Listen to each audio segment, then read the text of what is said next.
देखो यहां पर ना पहले एक दिक्कत दी हुई है, आपसे कहा गया है कि ए 1/3 काम 7 दिनों में करता है।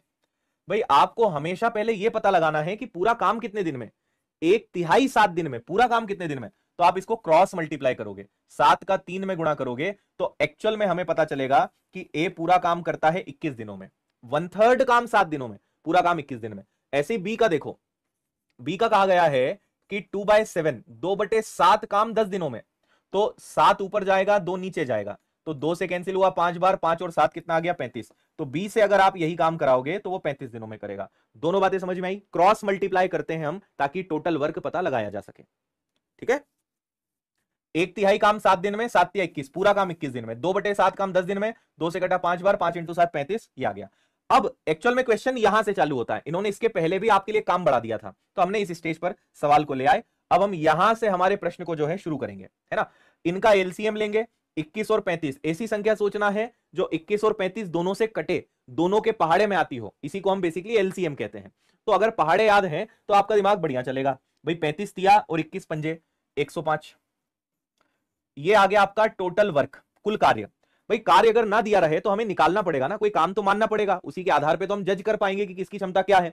तो 105 कार्य अगर ये ए करेगा 21 दिन में, यानी इसकी क्षमता है 5 काम रोज।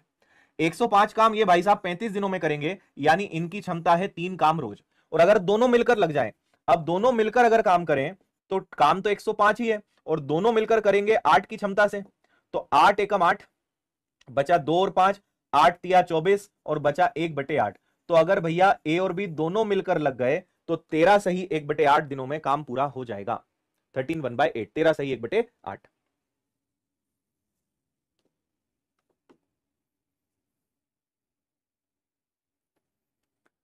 कौनो दिक्कत, समझ में आया।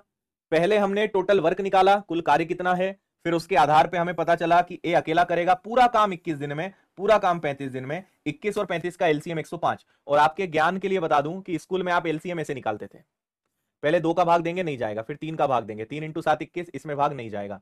फिर आप 5 का भाग देंगे तो इसमें तो नहीं जाएगा, इसमें चला जाएगा। फिर आप 5 का भाग अभी एक बार और दे सकते हो, है ना। सॉरी 5 से ये कटेगा कितनी बार, 7 बार, तो अब आप 7 का भाग दे दोगे, तो 7 एकम 7 एकम, तो 5 दिया 15 सते 105, 3 × 5 × 7 एलसीएम आया 105। लेकिन मेरा यह मानना है कि अगर थोड़ी सी कैलकुलेशंस की प्रैक्टिस है तो इस तरीके से एलसीएम निकालने की जरूरत नहीं पड़ती आपको, आप उसके बिना भी कर सकते हो। नंबर्स को ध्यान से देखो, आराम से आंसर आएगा। ये आपका एसएससी सीएचएसएल 2023 का आया हुआ सवाल है, निबंधात्मक प्रश्न है, दिखने पे मत जाना, बहुत आसान है। हाँ कोइंसिडेंटली एप्लीकेशन पर भी यही चैप्टर चल रहा है अपना सुबह, है ना, मैथ फाउंडेशन में, और ये सवाल शायद मैंने करवाया भी था आपको।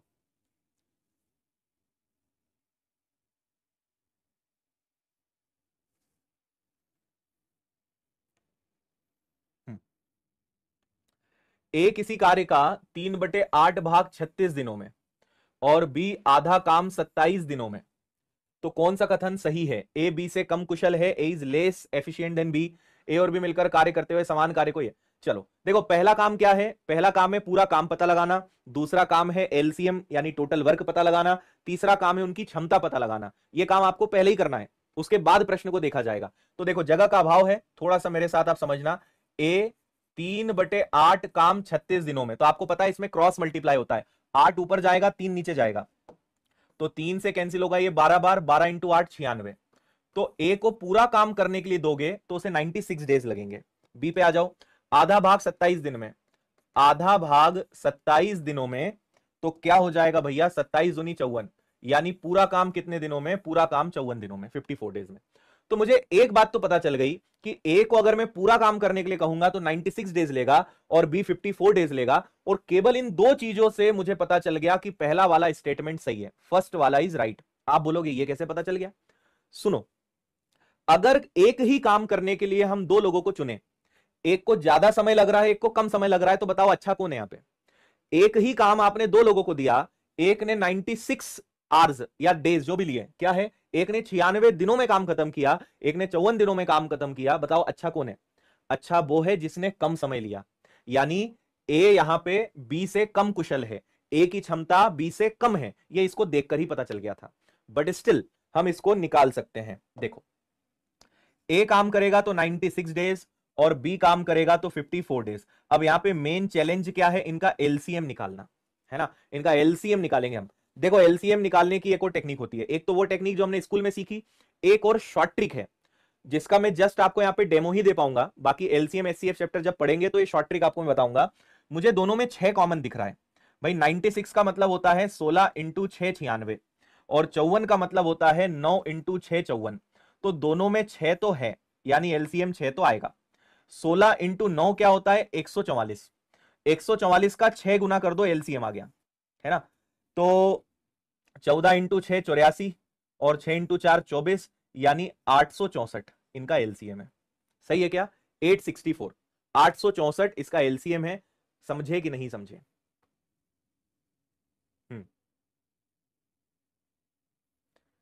करेक्ट।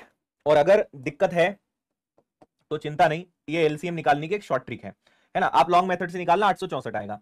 अगर मैं इसमें 96 का भाग देता हूं तो 16 ये कटेगा 9 बार, और अगर 54 का भाग देता हूं तो 9 एकम 9, और 9 इंटू 6 54, 16 बार कटेगा।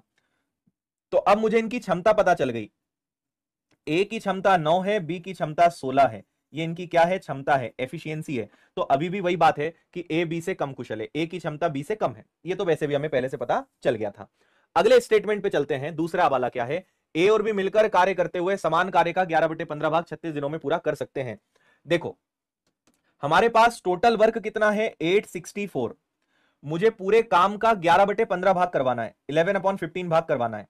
और किन से करवाना है, ए और बी से करवाना है। तो ए और बी की टोटल क्षमता कितनी है, 16 और 9, टोटल क्षमता है 25। इसको ध्यान से देखो और बताओ कि क्या 36 आंसर आ सकता है। ए और बी पूरे काम का 11/15 अगर करेंगे तो ए और बी की क्षमता 25 है। क्या इसको हल करने से आपको लग रहा है कि 36 आंसर आएगा? नीचे 25 से 15 है, यानी 5 से कटने वाले नंबर्स नीचे हैं, पर ऊपर ऐसा कोई नंबर नहीं जो 5 से कटे। तो एक बात तो भैया कंफर्म है कि इसका आंसर 36 तो नहीं आएगा। क्या आएगा मुझे नहीं पता, लेकिन 36 नहीं आ सकता। Hence second statement is wrong. तो इसका करेक्ट आंसर क्या आएगा, ओनली वन।